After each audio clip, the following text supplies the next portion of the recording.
Hey y'all, what's up? Welcome to Roots and Refuge Farm. My name is Jess, this is my garden, and today I want to talk to you guys about refreshing and revitalizing the soil in your containers in your garden. Container gardening is an entry point for a lot of new growers, and unfortunately what happens for a lot of people at the end of their first gardening season, where they've grown in buckets or pots or something like this green stalk planter behind me, maybe they will have had some measure of success, or maybe not, and they get to the end of the season and their soil in their containers is very depleted. And the assumption for a lot of people is that you have to replace that soil every season, and that is not true at all. So today I want to talk to you a little bit about the ins and outs of keeping your soil in your containers healthy, but also revitalizing it if it has come to a place of not being healthy. So obviously having healthy soil is really important in gardening, and unfortunately it's something that is heavily misunderstood by a lot of people, especially people who haven't been growing for very long. And so today I don't want to just tell you how to do this. I want to tell you why it works so that you can take the knowledge and then apply it across the board. Today I am specifically talking about pots and buckets and containers, small scale, but this does also apply to raised beds. Some of these issues do come up with raised bed gardening. So I've got one of my green stalk planters here, taken apart. All of these layers are laid out, and this is what I'm going to be refreshing today. So the first thing you want to do whenever you have a container is you want to assess your soil. Now the soil in these is pretty good because it's been set out like this, getting rained on. To assess soil, you're just going to grab some. You definitely don't want to just grab off the top. We did get a lot of rain yesterday, so this is more on the damp side. I'm going to go show you some of the soil in my high tunnel so you can see an example of very dry soil. So one way to assess soil is to just grab a handful of it. Squeeze it really hard, and we want to see that this soil can hold its shape a little bit. This tells me that this soil is capable of holding structure, which means that it has a pretty good bit of life in it. So you can also assess soil by the color. This isn't an exact science, but typically speaking, rich, healthy soil that's full of life and nutrients is going to be a little darker color. If you're seeing a lot of really light color or dustiness, that's obviously not a good sign. So this soil is actually in pretty good shape. It does dry out pretty easily, so I feel like it could use a little bit of amending, but it's not like a situation where I need to jump into overdrive and trying to revive it. Now let's pop in the tunnel and I'll show you some of my less cared for soil. This soil is not getting rained on. It is entirely dependent on the water that I give it. And coming out of the winter, I have not watered this as thoroughly. Now if you dig down a couple of inches, an inch or two, we're getting into soil that holds its structure pretty well. But here right on the top, we're seeing a lot more dustiness. This is just dry right now, but right now one of the things that we've been dealing with in this tunnel is that some of this soil is hydrophobic, which means that even when you water it, it's staying really dry. Now when it comes to assessing soil, I am pretty laid back on this, and so for the most part what I'm doing is I'm feeling it and I'm looking at it. You can buy soil tests. If you have a county extension office, you can take soil in to be tested by them. In all honesty, I never do that. I always just kind of take a look at it, take a shot at it. I garden organically, so I don't put synthetics on my garden, and I'll get to that here in just a little bit. For the most part, when I'm telling you to assess the soil, this is very simple. This should take you about a minute of looking and feeling what you're working with. Now, hydrophobia is the big issue that you're gonna face whenever you're working on containers. And if you are here and you Googled or searched, how do I fix the soil in my containers, it's likely hydrophobia that you are dealing with. And hydrophobia is where your soil has become so dry for an extended period of time that it actually repels water. And what it is the structure of the soil has become so brittle and weak that it's not strong enough to break the surface tension of water. And that means it doesn't matter how much you water it, the soil will start floating, the water will just run away, it runs through the pot really fast. So if you're watering it and then almost immediately all the water's pouring out of the drainage holes in the bottom of the pot, you have a problem, because typically speaking, if soil is healthy and full of life, it's going to start soaking up that water as it moves through. And then of course you'll have some trickling out the bottom, but not a lot. And if you have hydrophobic soil, you're going to have way more erosion. So in nature, whenever soil becomes hydrophobic, that's how deserts are made. That's how topsoil is lost. So if you've got a place of the soil being very depleted of life and very, very dry and brittle, and then it rains a lot, all your topsoil is going to wash away, which can lead to bigger problems later. And that's the exact issue that most people are dealing with containers. So I want to super simplify this so it's not confusing. You'll often hear people say things like living soil or dead soil, and technically soil itself is neither living nor dead. Now I have a field out here behind me, and on it there are cows and horses, a little goat, my farm animals, and that's the pasture that they live on. If you think of that pasture, you can see that there's life on the pasture, and they're in a symbiotic relationship. Like, those animals are eating the grass off the pasture, and then they are pooping on the pasture, which is feeding the soil, and it's all working together. So they're not only building soil, they are benefiting from the soil that is built. Now, if you think of a pot in your garden, a raised bed, a container, a bucket, whatever it is that you're growing in, think of it like that pasture, okay? That is a community. That is a place where there are lots of living things. Now, if we want to have healthy plants in a healthy garden, we need a healthy microbiome. Just like when I look out at that pasture, I like seeing all the life on it. I know that it's working together. It's the same thing in a container. It's just a lot of life in that pasture that you can't see with your naked eyes. But if you imagine that you fill the pot up with so much water that it's just sitting in water, what do you think is going to happen to all of the living things that are living in that pot on that pasture? Imagine this pasture covered up with 2 feet of water for an entire season. What's going to happen to all of those animals? It's not going to be good. Now imagine that this pot gets really, really, really, really dry. I mean, extensively dry for a long period of time. Like if my pasture were to all of a sudden become desert sand. If it was so dry for so long that all the grass died, everything living in the soil died, what would happen to the animals that are living on that pasture? Eventually they would starve and they would die. The exact same thing happens in your pots, okay? Well, that's why if we're trying to grow something in any sort of soil, in any sort of container, we need to look at the soil and think, is this a healthy pasture for all of the things living in here? We cannot expect to put a tomato plant in soil that cannot support a microbiome. It's not going to support a tomato plant either. Now, this is why amending soil is really not a one and done solution. A lot of people think, well, what do I need to put in my soil to make it all better, to make it ready for the season, so that I can plant my tomato plant in it and move on? So I think not understanding that is probably one of the biggest mistakes people make in container gardening, because people are often looking for like, okay, what's the one-shot solution for me to fix the soil in my container? What can I throw in this to make my plants grow better? And that mentality is like seeing that your pasture has turned into a desert and throwing a herd of cattle on it to try to make everything better. It's not going to work. It's not going to be good for the cattle. It's not going to be good for the soil. It's not going to be good for your tomato plant. So this is where the conversation of organic versus synthetic can come into play. And I want you to grasp this, because I think that it really makes a difference in the longevity of your gardening success.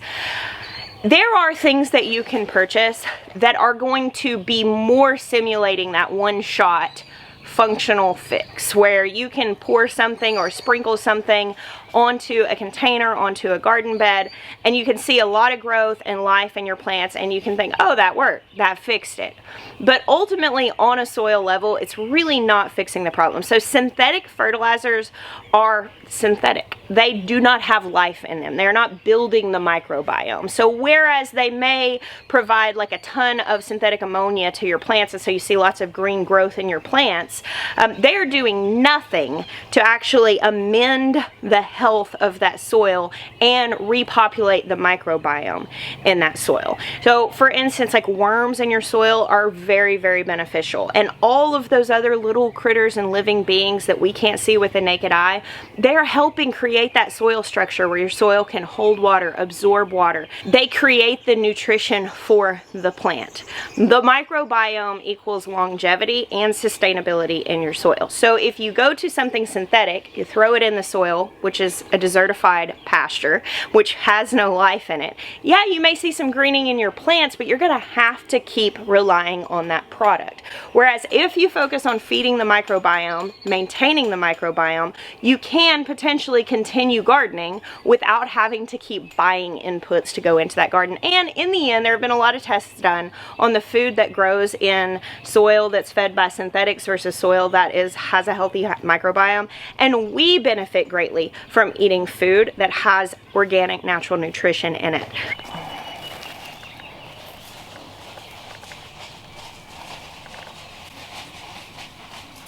So if you've got a pot that the soil in it is hydrophobic and you want to restore that, the first thing that you need to do is you need to repair the soil's ability to absorb water.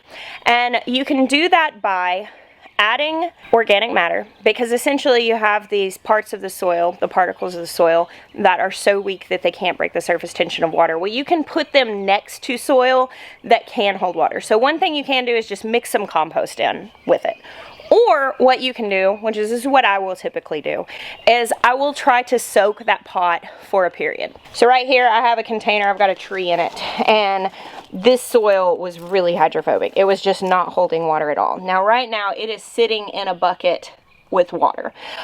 This is not a great long-term solution because, again, remember, the flooded pasture is not the ideal place for things to live.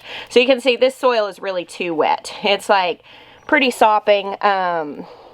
It's not dripping or anything, but this would not be ideal for a long-term solution. However, right now, what this is doing is allowing this soil to actually kind of come back to a state that it can hold water. So we do this coupled with feeding the soil. So it's kind of like you don't want to throw the herd of cattle onto the desert pasture.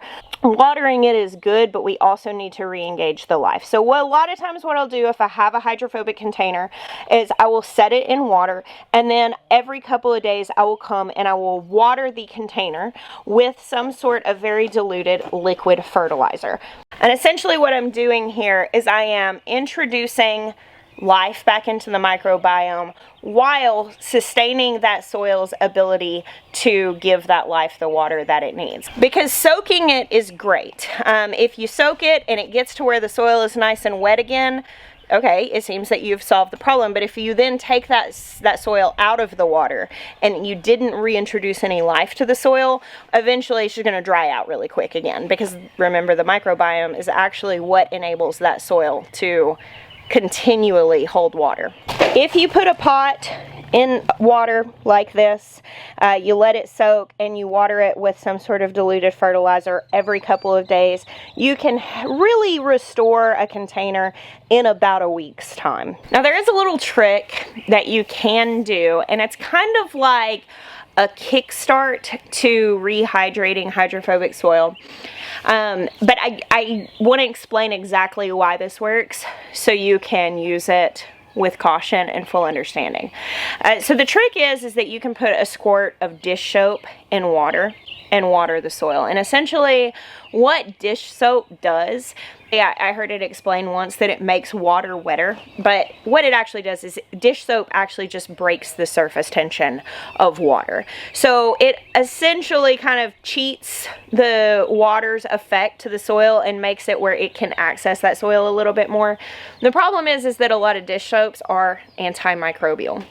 So whereas they may work for like the initial jolt of getting soil to get wet, they're actually going to set you back just a little bit as far as putting the life in the soil. So if you have like a raised bed or a container that has gotten really dry, I would say you could do like the squirt of dish soap watering like one good time, but immediately follow that up with watering with some sort of fertilizer. So you're not just further depleting the microbiome, which means that you'll have your garden bed wet for a day or two, but this is going to dry right back out and be right back where you started. So whereas some of my garden beds here in the high tunnel had gotten really dry over the winter, we watered, but you know, it's not as hot, things aren't drying out as much, and I just kind of was a little more careless than I should have been. I had a lot of things growing in here. They looked fine. So I just didn't think about it well. Then we go to plant peppers and the soil is like so sad and crumbly. And what this looked like for me was turning the sprinklers on every day, thoroughly watering these beds. It took about a week of very thoroughly watering, and during that also coming in with compost, with some worm casting tea, and as I'm thoroughly watering every single day, also building back up the microbiome. And now all of these beds are, though right now they're a little bit dry because I haven't turned the sprinklers on yet today, but though they're a little dry, they're no longer hydrophobic. So I feel really good about this for this year. Now let's go back down to that green stalk because I need to get it amended so I can get it planted today. All right, so I've got my containers here behind me. This is a green stalk planter that I've taken apart. So it's just 5 different containers. I took this apart a couple weeks ago, let it sit here and get rained on really thoroughly so I could see how it was handling water. And I'm happy with what I see. I don't see any major issues with the soil. And when you buy a bagged soil or a growing medium to grow things in, you need to pay really close attention to what it is that you're purchasing. So if you buy something that's called potting soil or potting mix, that is almost always going to have a certain amount of fertilizer already mixed into it. And you can assume if you have a brand new bag of potting mix and you're going to plant your plants in it, that you've got about 8 weeks of nutrition for a full-size plant. So no matter what you do in containers, you're going to need to feed those throughout the season. But bringing it back to this, if you grew in soil last year, you need to go ahead and assume that that soil is nutritionally depleted when you are starting a new year. Ignoring that issue will lead to hydrophobia. Ignoring that issue will lead to terribly depleted soil and puny, nutrient deficient plants that don't give you what you're looking for. I've got these 5 containers right here. They have a couple inches on top of them just from the soil kind of tamping down and a little bit of runoff throughout the year. So I don't have to take anything out. And what I'm going to do is take this bagged compost. This is just a locally produced compost that I like to use. And I'm just going to top dress or cover the top of these containers with about 2 inches of this compost. And effectively what this is going to do is as these get watered, it's going to run all of the nutrients that are in this down throughout the rest of the soil. And all of the microbiome that's living in this soil is going to be fed by this, boosted by this, and it's going to ultimately lead to healthier plants for me.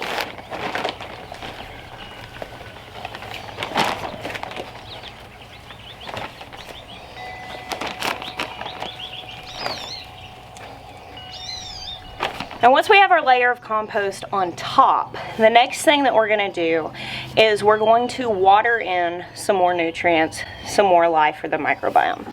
I've got a jug here of Neptune's Harvest Organic Fish and Seaweed Fertilizer. I mentioned earlier synthetics versus organics.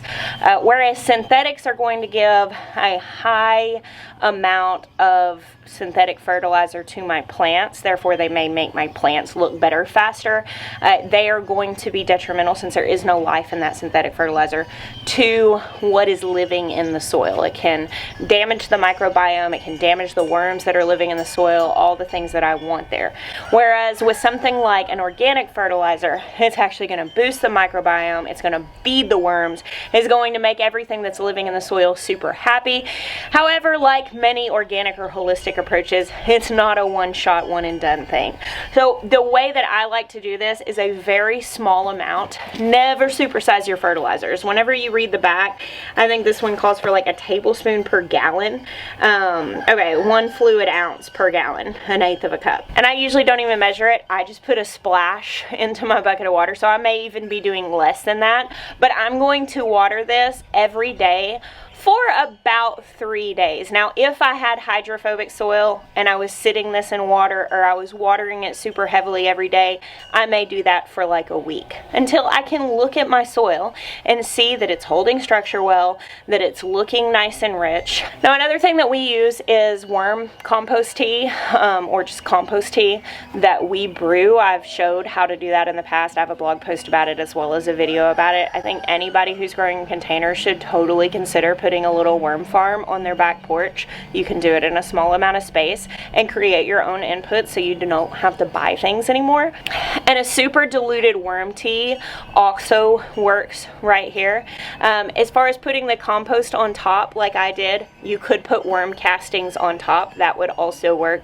The main thing we're thinking here is that we want to cap and cover that soil with something that as it's watered, it's going to wash life down in to boost the microbiome of the soil. So I'm going to put a splash of this in this bucket.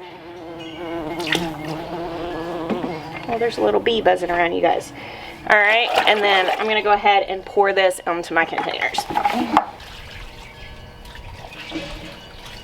A watering can would have been preferable for that job because it would have more evenly distributed the water and the fertilizer. I have one. It's probably sitting out right in front of my face. I just can't find it. You'll notice I did not just douse these, because had I doused them, I would have been risking taking a lot of the nutrients away, because that water is going to wash out. There is drainage there. If you are trying to rehab soil and it may be too dry to steadily absorb, definitely put it in something that's going to hold those nutrients and allow it more time to soak it up. So put it on a dish. A kiddie pool is really great. If you have multiple containers that you're trying to revive, just go grab a cheap kiddie pool. You can use it all throughout the season. If it cracks, you can plant some stuff in it. Put it in something to hold the water and the fertilizer if your soil is not super healthy. Now mine was in really good shape, so I just put some water on them. I didn't do a ton. And this evening I'll come out and I'll water these again with the hose. Not a lot. I'm not trying to wash the nutrients of that compost out. I'm just trying to wash them down throughout the container. Tomorrow I will come out and again I will do a splash of fertilizer in there, and I'll do that for a couple of days, stack my container back up, and go ahead and plant it. So it is actually quite simple to fix this problem. If you've been dealing with this problem, you know, look, it's not that hard to fix. But let's talk really quick about how to avoid the problem in the first place. Because you could, instead of going into a new year with extremely dusty, hydrophobic, sad soil, you could be going in with pretty okay soil that really doesn't need life support. Feed it throughout the season. That's a really big thing. I like to just set an alarm on my phone and make sure that I fertilize my containers every 2 weeks with either worm compost tea or with something like that Neptune's Harvest liquid fertilizer, nicely diluted. That seems to do the trick. Now, if you live in a place that it's really, really hot and dry and you're having to water a ton, or in a place where it rains a whole lot of water in soil is going to more quickly deplete the nutrients, because you got to think that water is coming in and it's draining out, and it may be taking stuff with it. So you may want to bump up to weekly feedings if you are having to do a ton of watering or you're getting a lot of outside watering. Now, something I am playing with this year, because I'm really focusing on trying to have that life in my containers, is I'm actually putting some worms in my containers. Now, sometimes you'll end up with worms in your containers, you know, they'll get there one way or another, but I am on purpose putting them there with the knowledge that now I have some more living things living in those containers. So if I neglect the containers, if I allow them to come super dry, those worms are obviously going to suffer. My plan for that is to take some fruit scraps, like while I'm harvesting tomatoes. If I have a tomato that's like half eaten and yucky, I'm going to throw it in the container, whereas normally I would just throw that to the chickens. But since I'm keeping in mind that I'm putting worms in my containers, I am going to mindfully feed them. But my hope is that by keeping worms in my containers, that I'm just going ahead and bypassing the whole process of harvesting the worm compost and then making the tea out of it and then putting in the containers. By having the worms in the containers, I'm hoping maybe it'll just make the soil healthier. That's new for me to do it on purpose that way and feed them, but I think that it's going to be pretty good. So another thing to keep in mind is mulching. So for things like the green stalks, this really isn't necessary because they stack up on each other like this. So the containers themselves actually cover the soil. soil. And for some containers, if you've got like a really big plant in it that's like for the most part covering the soil, it's not really an issue. However, let's say you have a container that has like one small plant coming up and it's going to grow a lot bigger, but there's a period of time that a lot of the surface of that soil is going to be exposed to the sunshine and to the elements. Covering that with some sort of mulch, either leaf mulch or broken down wood chips, a little bit of hay or straw, and just covering that soil is going to really lend to the longevity of that life in the container. The earth does not like to be uncovered. If you think about whenever you're looking at nature, you don't see bare uncovered soil except in monoculture, which we're not trying to be like, and in deserts, which we also don't want to be like. So covering the soil in your containers can really help them maintain moisture, maintain structure, and maintain life. And then in the off season, how you handle your containers when you're not growing in them is really important. So I showed you my high tunnel, where I did not water that faithfully enough over the winter, and I ended up with some hydrophobia that I had to doctor this spring. It's all okay, it's fine. I was able to bring it back, but that's not ideal. Now, for a lot of people, they end the season in their containers, their plants die back, they take them out or they leave them in, and then they just kind of stick their containers in the garage or over under the easement or the awning of the house over winter, and then they just sit there for months. And then you bring them back out and you're like, oh no, my soil, it's all dead. Well, yeah, I mean, you weren't growing plants in those containers over the winter, but you did still have soil that the life needed to be maintained. So what I like to do in the off season is I like to move my containers out where they can get rained on.